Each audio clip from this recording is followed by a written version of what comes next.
सास ने पढ़ी कक्षा 12वीं। पाखी एक मल्टीनेशनल कंपनी में काम करने के साथ सोशल एक्टिविस्ट भी होती है, जो ऑफिस खत्म होने के बाद शाम को घर आकर जरूरतमंद छोटे बच्चों को फ्री में पढ़ाती है। उसकी इस खूबी से बाकी लोगों के साथ सास भी बहुत खुश होती है। तुम सच में बहुत अच्छा काम कर रही हो बेटा, बस ध्यान रखना बच्चे आधे रास्ते में कहीं भटक ना जाए। भटकने से मेरा मतलब सिर्फ गलत काम करना नहीं है। कोई घर की जरूरत के लिए नौकरी करने लगे या किसी के घर वाले उसकी शादी करा दे, ये भी तो मंजिल से भटकना ही होता है ना। वाओ मम्मी, मुझे नहीं पता था कि आप पढ़ाई को लेकर इतनी पर्टिकुलर हो। पर फिक्र मत कीजिए, इनके साथ ऐसा कुछ नहीं होगा। बहू की बात पर मुस्कुराकर सास चली जाती है और पाखी बच्चों को पढ़ाने में बिजी हो जाती है। उसी रात पाखी और विराट साथ बैठकर बातें कर रहे होते हैं, जिसमें बहू सास की पढ़ाई को लेकर नजरिए का विराट के सामने जिक्र करती है। हाँ, मुझे सब पता है। ऐसे ही नहीं ये नालायक लड़का इतना पढ़ लिया। वो मम्मी ही तो है जिन्होंने बचपन से खाना खाया या नहीं से ज्यादा पढ़ाई की या नहीं पूछ पूछ कर मुझे इतना पढ़ने पर मजबूर कर दिया। वो हमेशा मुझे पढ़ाई और सेल्फ इंडिपेंडेंट होने की इम्पोर्टेंस याद दिलाती रही, और आज मेरी ये सरकारी नौकरी, इतनी अच्छी पोस्ट, उसी का तो नतीजा है। वाओ, अगर मम्मी इतनी पढ़ी लिखी है तो कोई जॉब क्यों नहीं करती? और अगर जॉब नहीं करती तो मेरे साथ बच्चों को ही पढ़ा ले। तुम्हें किसने बोला कि मम्मी पढ़ी हुई हैं? उन्होंने तो अपनी 12th क्लास भी पूरी नहीं की। उससे पहले ही नाना जी ने मम्मी की शादी करा दी। शायद इसलिए पढ़ाई और अपने पैरों पर खड़े होने को लेकर उनकी सोच ऐसी है, क्योंकि वो खुद ये सब करना चाहती हो। पत्नी की बात सुन के विराट भी सोच में पड़ जाता है। दोनों मिलकर प्लान बनाते हैं और अगले दिन बच्चों को पढ़ाते हुए पाखी उनके पास एक कुर्सी एक्स्ट्रा लगा देती है। ये एक कुर्सी ज्यादा किसके लिए लगाई है बेटा? कोई नया बच्चा आने वाला है क्या? हाँ जी, आज से मेरी एक नई बच्ची मेरे पास, यानी कि मेरी सास, दोबारा पढ़ाई शुरू करने वाली है। अरे क्या पागल जैसी बात कर रही है? भला ये भी मेरी कोई उम्र है बच्चों के बीच बैठकर पढ़ने की? तू बस ना इनके भविष्य पर ध्यान दे, मुझ पर नहीं। मम्मी, सीखने की कोई उम्र नहीं होती, बस इच्छा होती है, और मुझे पता है कि आपके अंदर वो इच्छा आज भी जिंदा है। अरे तू बस अपने काम और इन बच्चों पर ध्यान दे। यहाँ बस सबको बोलने से मतलब है, किसी को नहीं सोचना। अगर बात बाहर निकली तो समाज क्या सोचेगा और परिवार का कितना नाम बदनाम होगा। मम्मी, आपने पापा और इस परिवार के बारे में बहुत सोच लिया। सबकी खुशियों के लिए अपने सपने बहुत कुर्बान कर दिए। अब ये वक्त अपने पर ध्यान देने का है। और जिस समाज की आप बात कर रही हो ना, उसकी तो आदत है हर कामयाब होते इंसान पर पत्थर मारने की। बेटी को भी बहू का साथ देते देख सास गुस्से में अपना सर पकड़कर बड़बड़ाते हुए वहां से चली जाती है। ये स्टूडेंट थोड़ी जिद्दी है, पर इन्हें मैंने 12th क्लास पास नहीं कराई तो मैं भी अपनी सास की बहू नहीं। ये देखने में तो मजा ही आ जाएगा। इसी के साथ पति पत्नी मिलकर सास को पढ़ाने के मिशन पर लग जाते हैं, लेकिन सास उनकी हर कोशिश को नाकाम कर देती है।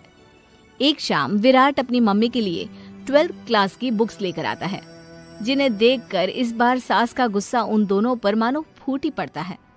अरे तुम दोनों का दिमाग खराब हो गया है क्या, जो ये बेवजह की जिद पकड़े बैठ गए हो?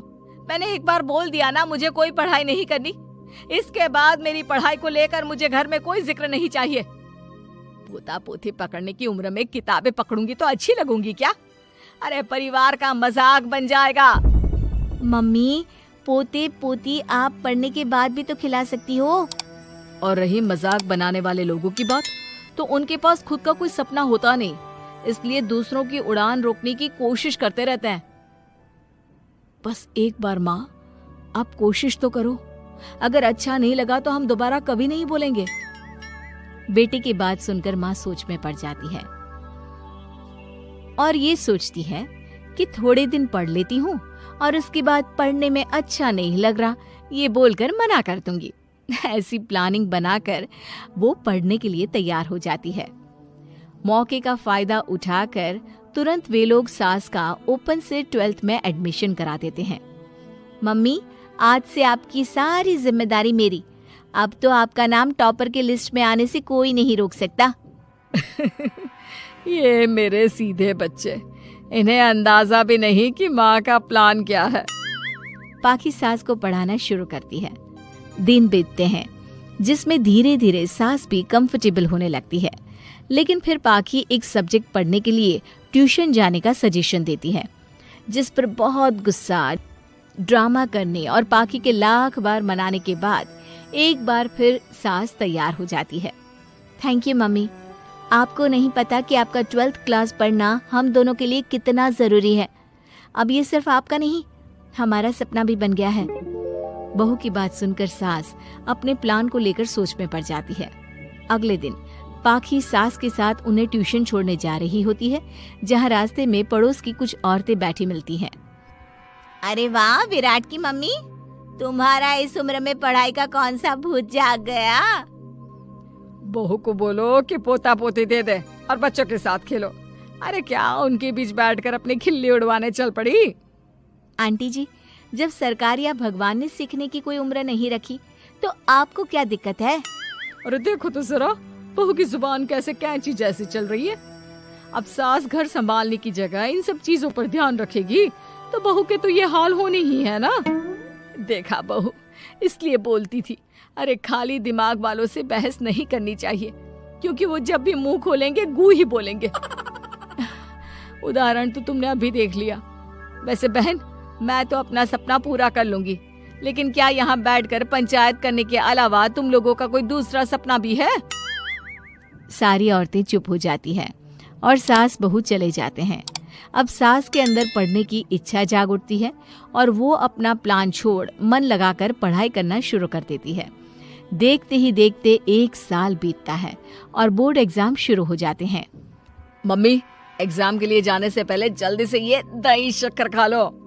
अरे चल पागल, ये सब बच्चों के लिए होता है। अभी आप भी हमारे लिए स्कूल में एग्जाम देने वाली बच्ची ही तो हो। बच्चों का प्यार देखकर सासू माँ खुश हो जाती है और दही शक्कर खाकर विराट के साथ घर से निकल जाती है, जो मम्मी को एग्जाम सेंटर पर छोड़ ऑफिस चला जाता है।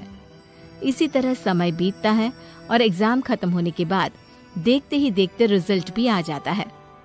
मेरी टॉपर माँ, तुमने तो तहलका मचा दिया। हर तरफ तुम्हारे ही चर्चे हैं। घर वाले ये खुशी मना रहे होते हैं कि वही औरतें उनके घर आती हैं। अरे पंचायत की टोली, आज मेरे घर कैसे? बस तुम्हें सॉरी और थैंक यू बोलने आए हैं। उस दिन तुम्हारी बातों और आज तुम्हारे काम ने हमें ये सिखाया कि सपने पूरे करने की कोई उम्र नहीं होती। इसलिए अब हम भी शादी, परिवार, बच्चे और न जाने कितनी वजहों से अधूरे छूटे सपनों को पूरा करेंगे बहन जी।